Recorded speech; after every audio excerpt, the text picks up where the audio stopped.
Hi hello friends అందరికీ నమస్కారం. చక్రతిక్ vlogs ఛానల్కి స్వాగతం. మరి ఆలస్యం చేయకుండా ఈరోజు వీడియోలోకి వెళ్ళిపోదాం. మీరు ఆఫ్రికా ఖండంలోని మొరాకో అనగానే మీ మదిలో మెదిలే మొదటి చిత్రం అంతులేని సహారా ఎడారి, మండుతున్న ఎండలు మరియు ఒంటెల ప్రయాణం.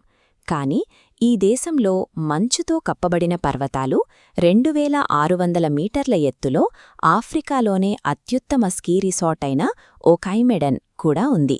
ఈ యానిమేటెడ్ మ్యాప్ చూస్తే మీకర్థమవుతుంది. ఆఫ్రికాలో అట్లాంటిక్ మహాసముద్రం మరియు మధ్యధరా సముద్రం, ఈ 2 సముద్రాలతో సరిహద్దును పంచుకునే ఏకైక దేశం ఇది. దీని విస్తీర్ణం దాదాపు అమెరికాలోని కాలిఫోర్నియా రాష్ట్రమంతా ఉంటుంది. ఈ ప్రకృతి దృశ్యాల వెనుక మొరాకో దేశం మానవ చరిత్రకు మరియు ఆధునిక ప్రపంచ మనుగడకు ఒక ముఖ్యమైన స్తంభంలా ఎలా నిలిచిందో మనం లోతుగా పరిశీలించాల్సి ఉంది. ఈ భౌగోళిక వైవిధ్యం ఏదో యాదృచ్ఛికంగా జరిగింది కాదు. యూరప్, ఆఫ్రికా మరియు అరబ్ ప్రపంచాలకు ఒక వారధిలా నిలవడం వల్లే మొరాకోకు ఈ అరుదైన ప్రత్యేకత సాధ్యమైంది. జబెల్ ఇర్హూడ్లోని ఈ తవ్వకాలను గమనించండి. ఇక్కడ దొరికిన హోమోసేపియన్స్ శిలాజాలు దాదాపు 3 లక్షల సంవత్సరాల క్రితం నాటివి. మానవ పరిణామ క్రమంలో ఆధునిక మానవుని కథ ఇక్కడి నుంచే మొదలైందని ఇవి నిరూపిస్తున్నాయి. 789 ఏడీలో ఒక రాజ్యంగా ఏర్పడిన మొరాకో ప్రపంచంలోని అతి పురాతన రాజరిక వ్యవస్థల్లో ఒకటి. నేటికి ప్రస్తుత రాజు మొహమ్మద్ సిక్స్త్ ప్రాతినిధ్యం వహిస్తున్న అలౌయిట్ రాజవంశం దేశ రాజకీయ స్థిరత్వాన్ని కాపాడుతూ వస్తోంది. కొన్ని దశాబ్దాల పాటు ఫ్రెంచ్ వారి నియంత్రణలో ఉన్నప్పటికీ 1956లో మొరాకో తిరిగి తన స్వాతంత్ర్యాన్ని ప్రకటించుకుని ఒక ఆధునిక దేశంగా అవతరించింది. అరబ్, ఫ్రెంచ్ మరియు స్థానిక అమాజిక్ జాతుల కలయిక వారి ఆతిథ్యంలో స్పష్టంగా కనిపిస్తుంది. గ్రీన్ టీ, పుదీనా ఆకులతో చేసే ఈ మగ్రిబీ మింట్ టీని స్థానికులు సరదాగా బెర్బర్ విస్కీ అని పిలుస్తారు. ఈ సుదీర్ఘ చరిత్ర, విభిన్న సంస్కృతుల కలయిక వల్లే మొరాకోను ఒకే ఒక్క కోణంలో మనం వర్గీకరించలేము. అది పూర్తిగా విభిన్నమైన ప్రపంచాల సమ్మేళనం.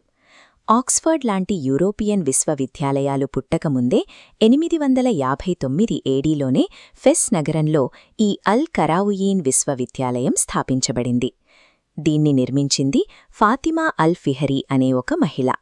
అంతర్జాతీయ దౌత్య సంబంధాల్లో కూడా మొరాకో ఎప్పుడూ ముందుంది. 1776లో అమెరికా స్వాతంత్ర్యం ప్రకటించుకున్న కేవలం 18 నెలలకే వారిని అధికారికంగా గుర్తించిన మొట్టమొదటి మిత్రదేశం మొరాకో. నిర్మాణ నైపుణ్యానికి కాసాబ్లాంకాలోని ఈ హసన్ సెకండ్ మసీదు ఒక నిదర్శనం. సముద్రం మీద నిర్మించిన దీని మినారెత్తు 210 మీటర్లు. ప్రపంచంలోనే అత్యంత ఎత్తైన మినారిది. మతపరమైన సహనానికి వస్తే 2వ శతాబ్దం బీసీ నుంచే ఇక్కడ యూదులు నివసిస్తున్నారు. మొత్తం అరబ్ ప్రపంచంలోనే యూదుల కోసం ప్రత్యేకించబడిన ఏకైక మ్యూజియం కాసాబ్లాంకాలోనే ఉంది. విద్యారంగం నుంచి ఆధునిక దౌత్యం, మత సహనం వరకు కొత్త ప్రపంచ వ్యవస్థలను అందరికంటే ముందే స్వీకరించడం ద్వారా మొరాకో చరిత్రలో తన స్థానాన్ని పదిలం చేసుకుంది. ఇక నేటి ప్రపంచానికి వద్దాం. ఈ భూమి మీద వ్యవసాయం జరగాలన్నా, జనాభాకు సరిపడా ఆహారం పండాలన్నా ఎరువుల్లో వాడే ఫాస్ఫేట్ అనే ఖనిజం తప్పనిసరి. ఈ డేటా చార్ట్ చూస్తే మీకే అర్థమవుతుంది. ప్రపంచవ్యాప్తంగా ఉన్న మొత్తం ఫాస్ఫేట్ నిల్వల్లో 70% పైగా నిక్షేపాలు కేవలం మొరాకో నియంత్రణలోనే ఉన్నాయి. ప్రపంచవ్యాప్త ఎరువుల సరఫరా నేడు ఈ ఒక్క దేశంపైనే ఆధారపడి ఉంది. ఈ పారిశ్రామిక మైనింగ్ వ్యవస్థ ద్వారా జరిగే భారీ స్థాయి ఫాస్ఫేట్ ఎగుమతుల మీదే నేడు ప్రపంచ దేశాల ఆహార భద్రత ఆధారపడి ఉంది.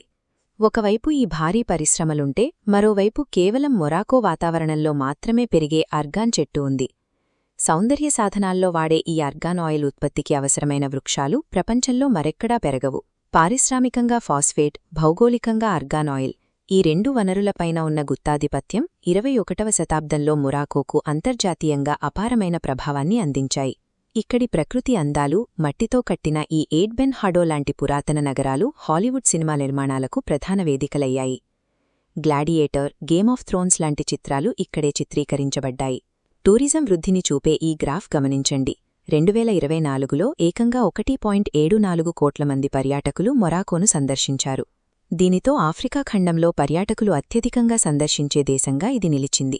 అంతేకాదు, స్పెయిన్, పోర్చుగల్ దేశాలతో కలిసి 2030 ఫిఫా వరల్డ్ కప్కు ఆతిథ్యమివ్వడం ద్వారా యూరప్ మరియు ఆఫ్రికాల మధ్య ఉన్న వంతెనగా తన స్థానాన్ని మొరాకో మరింత బలోపేతం చేసుకోబోతోంది. ఈ దేశపు గుర్తింపు వారి భాషలోనూ భావోద్వేగాల్లోనూ స్పష్టంగా కనిపిస్తుంది. ప్రపంచమంతా ప్రేమకు చిహ్నంగా గుండెను చూపిస్తే, మొరాకో సంస్కృతిలో మాత్రం అత్యంత ఆత్మీయమైన ప్రేమకు గుర్తు కాలేయం. దానికి నా కాలేయమా అని అర్థం. 3 లక్షల ఏళ్ల మానవ పరిణామక్రమం నుంచి నేటి ప్రపంచ ఆహార భద్రతా వరకు మొరాకో మానవ సంస్కృతికి ఒక కేంద్రబిందువు. ప్రపంచ మనుగడలో ఇది ఒక అనివార్యమైన కాలేయం.